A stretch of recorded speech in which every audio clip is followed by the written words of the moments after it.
c'est historique. Bonjour Fabrice Delmeda. Bonjour à toutes et à tous. Alors Fabrice, c'est aujourd'hui la Toussaint, un jour férié, mais d'où vient cette fête? A-t-elle un fondement historique? Parmi les fêtes religieuses, la Toussaint ne fait pas partie de celles fondées sur la Bible, comme Noël ou Pâques. Elle a été adoptée en deux temps. Ce sont d'abord des papes du 6e au 7e siècle qui posèrent l'idée d'une fête qui honore tous les saints et martyrs, y compris ceux dont la tradition avait perdu le nom.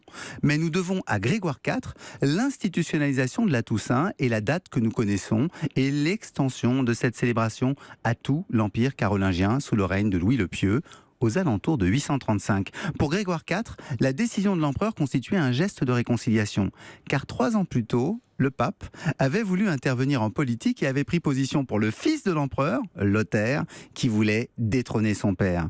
Grégoire avait été désavoué par de nombreux évêques, il avait dû s'expliquer devant l'empereur, et finalement, il était rentré dans le rang et s'était concentré sur ses activités spirituelles. C'est ainsi que Grégoire IV a imposé la Toussaint et qu'il a pu la célébrer des deux côtés du Rhin.